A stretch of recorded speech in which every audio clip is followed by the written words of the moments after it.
Class, please stand for our prayer. Kim, please lead the prayer. In the name of the Father, Son, Holy Spirit. Amen. Our Father, who art in heaven, hallowed be your name, your kingdom come, your will be done, on earth as it is in heaven. Give us this day our daily bread, forgive us our sins, as we forgive those who sin against us. Do not bring us to this, forgive us from evil. Amen. In the Father, Son, Holy Spirit. Amen.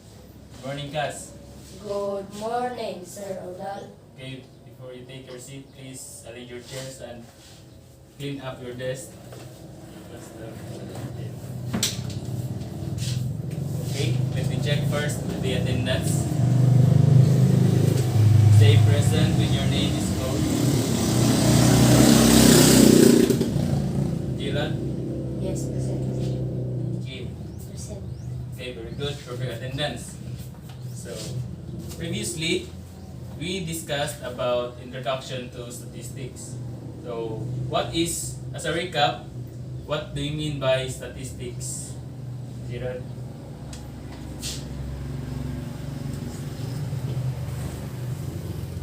Statistic is the science of collecting, organizing, summarizing, and interpreting data. Okay, very good. So, we have also discussed the two kinds of statistics. What are those two kinds? Okay. Descriptive, inference. Inferential. Okay, very good, Kim. So I'm glad that you have understand well our lesson last meeting. Okay, before we move on to the next topic, let us have a game. Okay, so this game is called Name It to Win It. So I know you are familiar with this game because we have done it the previous weeks, right? So as I repeat, the objectives of this game is you will guess a word or group of words based on the visual clues representing the syllables or words. The first person to guess the word will gain a point, and the person with the most points wins and will receive a reward later. Okay, are you ready? Ready? Okay, so let's start. Punhanay niya. Kasi ako nagtubag.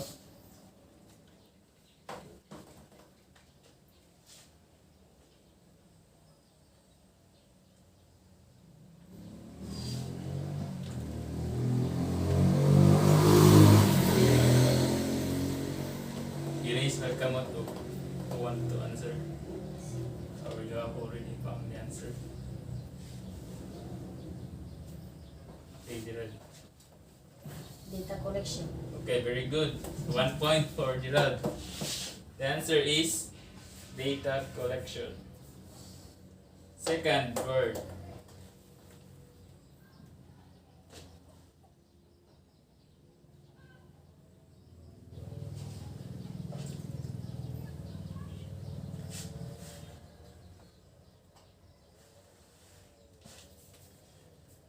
Okay, Kim. Interview. Again. Interview. Okay, let's see if... Okay, very good. Interview. So, 1 point for Kim. Third word.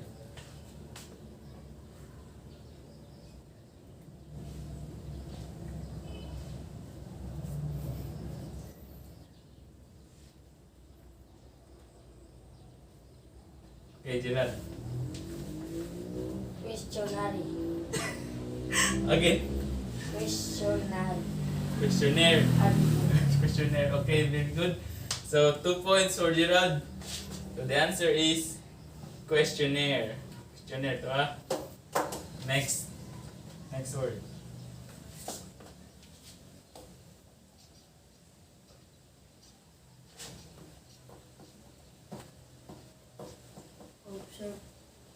Okay, Kim. Observation. Observation. Very good. So, the answer is observation. Okay, thrilling kay 4 items na niya, all 2 points niya.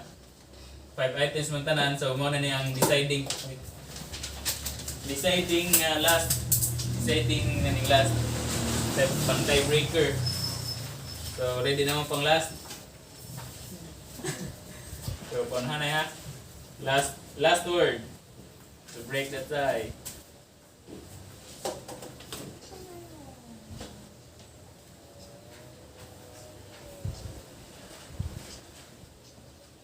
Experimentation.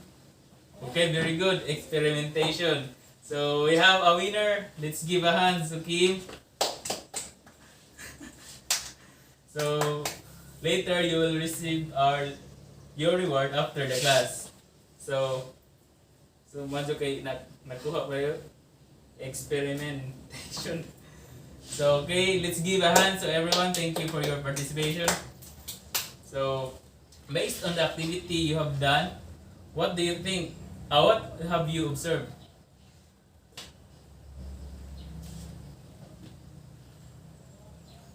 Okay, what have you observed?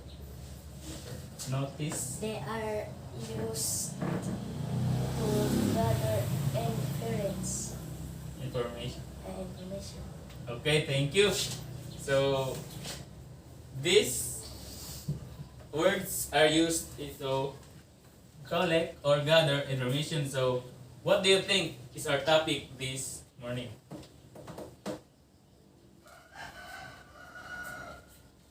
Okay, Gerald. Data collection. Okay, very good. So, our topic this morning is about data collection. But before that, let us have our objectives for today. First, define data collection. Second, identify the different methods of data collection. And third, display willingness to participate during the discussion show. So, as we proceed to our discussion, please lend me your ears and take down some notes of some important points about the lesson. Okay, understood? Okay, so collecting, our topic is for today is collecting and gathering statistical data, or also called as data collection. So what is data collection? Data collection is the systematic approach to gathering and measuring information from a variety of sources to get a complete and accurate picture of an area of interest. So if we say systematic, then it is on a system or a process. So kaning data collection na sa undergo og system para mo-come out ta og sa atong maka-come out sa results or answers to a certain problem. So, gathering and measuring information from a variety of sources. So, these sources may come from different things. So, kalalahi ni siya nga mga sources depende sa imong gikuan nga study or research. To get a complete and accurate picture. So, if you need something to clarify or to found out the para ma-solve nimo sa ka problem, so pwede kaning data collection can be used to come up with an accurate and complete picture the area of interest. So data collection enables a person or organization to answer relevant questions, evaluate outcomes, and make prediction about future probabilities and trends. So data collection, as I say earlier, it enables a person to, kung dahil na kay mga pangutan na o na kay mga problema, pwede ka pwede magamit ang data collection para kanang mahiluna ka or para makahibaw ka og sa answer di ko an solution or answer and make predictions for future probabilities and trends. So that is for data collection. Am I clear? Okay, let's proceed. So we have here methods of data collection. So di ba, gingan ta ang data collection may come from variety of sources. So kung saan man nato pagkuha ato ng mga sources. So we have different methods or mga different nga pamaagi sa data collection. First, what is the first methods? Gerald, please read. This method interview. This method is referred to as the direct method of gathering data because this requires a face-to-face inquiry with the respondent. Okay, thank you. So, are you familiar with interview? Ikaw naman na. So, ang interview is another one way of data collection. So, para makakuha kag mga information na makakalap. So, ang usa ka pamamagi is interview. So, interview is a direct method. What do you mean by direct? Kay kuan man personal man siya nga interaction, di man siya yung ipasa-pasa pa. So, interview is a direct. It requires face to face. Kaya na ba di mag-interview o di makatubang, di man interview. So, kinahanglan na face to face pag kay mga tanong ka og about sa imong respondents, mga questions. So, that is for interview. Next. Questionnaire. What do you mean by questionnaire? Okay, please read. Questionnaire is method is referred to as the indirect method of gathering data because this makes use of writing questions to be answered by the responsible. Okay, thank you. So, questionnaire. So, kaya nakabantay mo silang kalihan, di ba, ang interview is direct. Whereas ang questionnaire is indirect. Ngano indirect man? Kay pwede ra siya o kay di siya needed o kanang face to face nga pagkuha. Kay pwede ra siya og ipasa through written questions ngintay.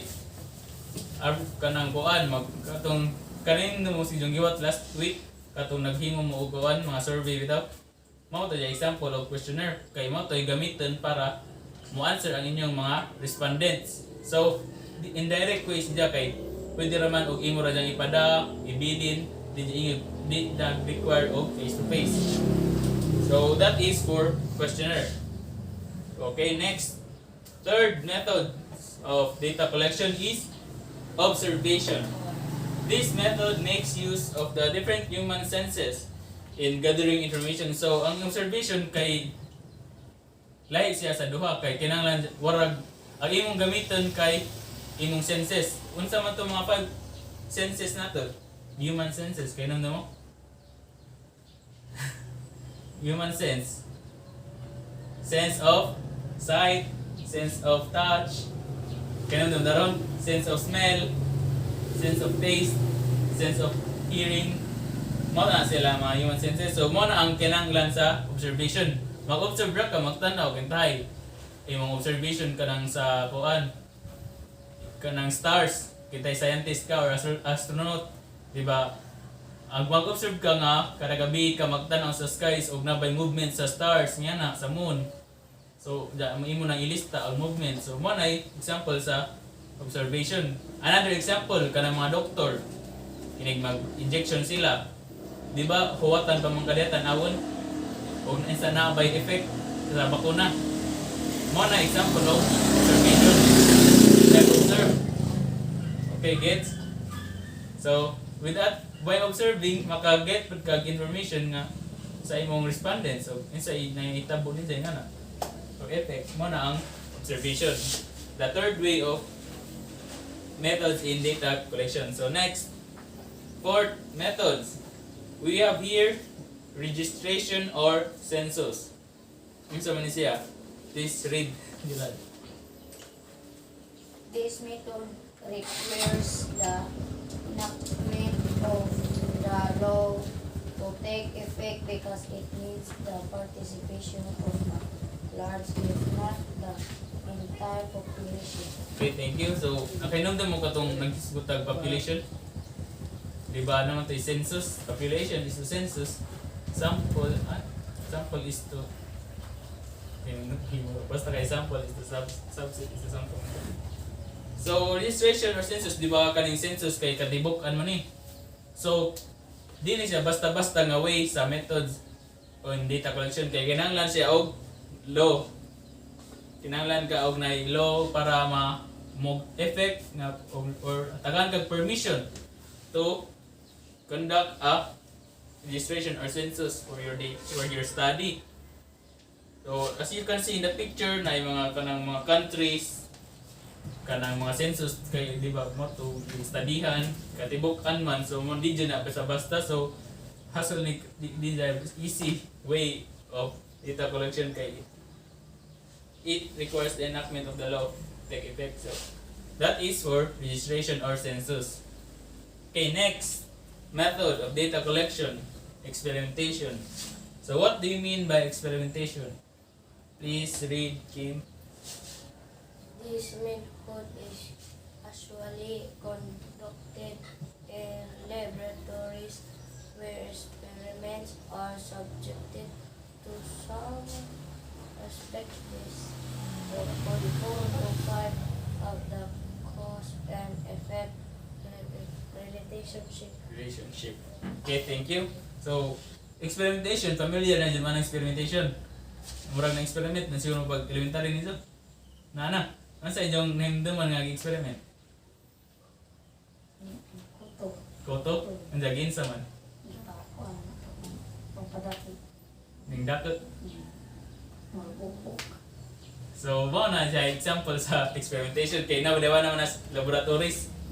So, na familiar na experimentation of another po o ginangan yung studies about experimentation is kanang kuan about an example situation is kanang drugs bitaw kanang nagama kag drugs para sa cancer.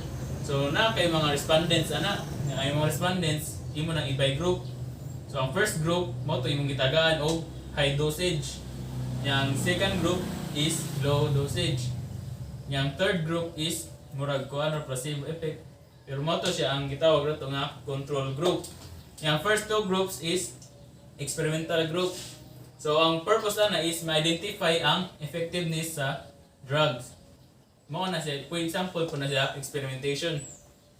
Kuan naa kay gi-manipulate ba dyan ako kay control. So mao na ang experimentation. So para to find out the cause and effect.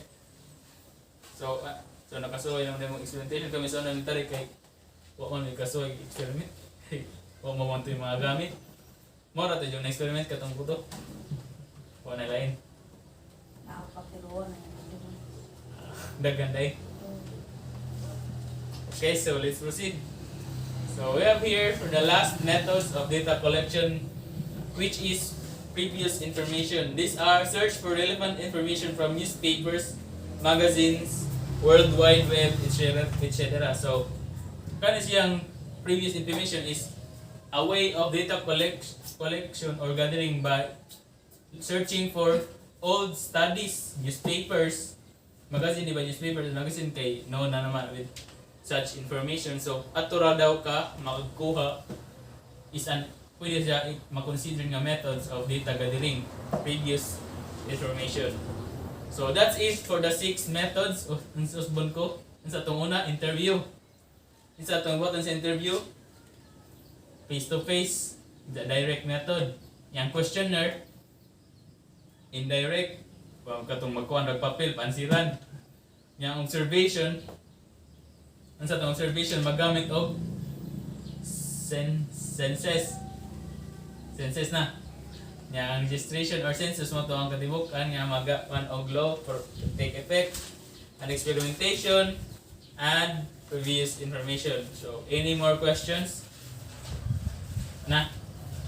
Okay, so this time let us have a group activity. So group 1 Gerard's in group 2 Scheme. So atong inyong button is based sa atong discuss. You have to identify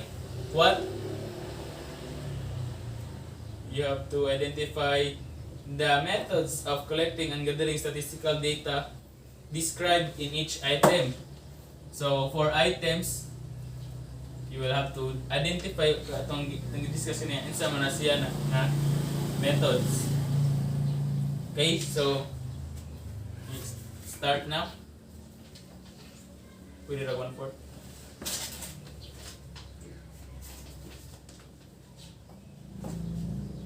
Yeah, sure na lang copy din. Nag-copy yung group mates. Pero ako may kaso mo tayo pag mag-group activity tayo sa una na. Jaga na, tulungan na. Delete na lang. Delete. Ganap ko na yung leader.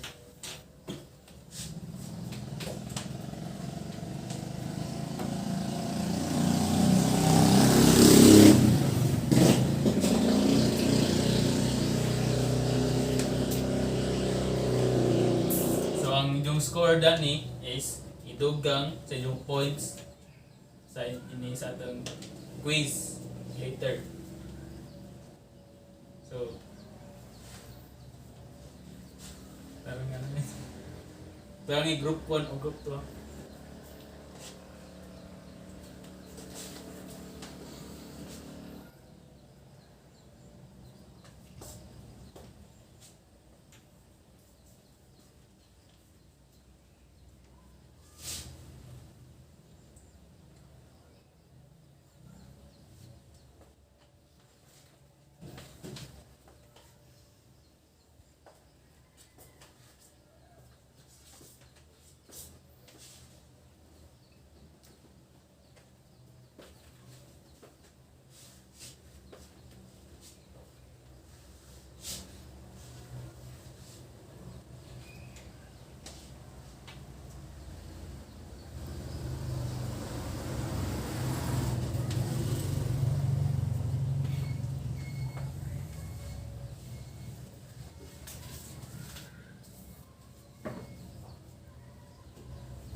Mana?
Mana? Okay. So exchange your papers to groups. So let us check your answer. So number 1, looking for data on published research books. What methods? Ano man yung answer? Previous information. Okay, correct. 2, applies one's perception based on human senses. Human senses. Ano man? What method? The answer is observation.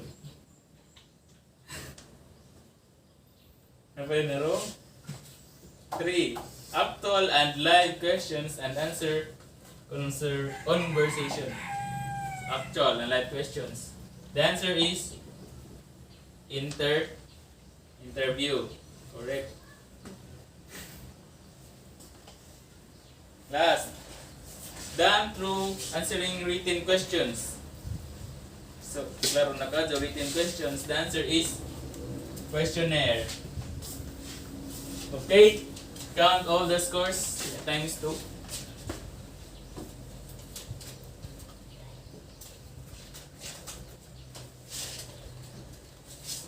Yan, naka-perfect.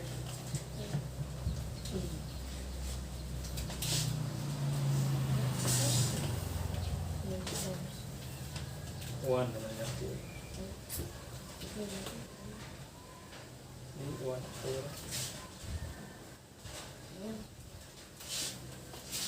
Okay, so please pass the papers.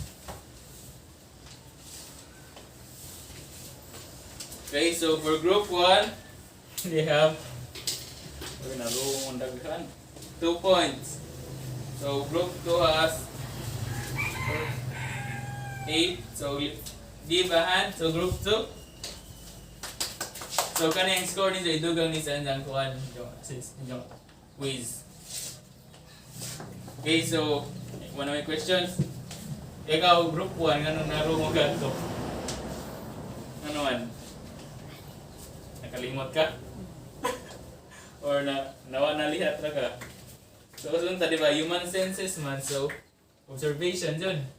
So ganihan ang actual ang live questions. So interview niya written, namdam niya ang written questions. Questionnaire dyan na dyan. Okay? Wala kay question. Okay, so proceed na ta. So let's have a quiz, please. So the direction is there are 2 types of test, true or false and enumeration. So for test 1 is true or false, right? True, the statement is correct, and false if it is wrong. So 5 items na dyan. And for test 2, enumeration, list at least 4 methods of data collection. Okay? So 1/4.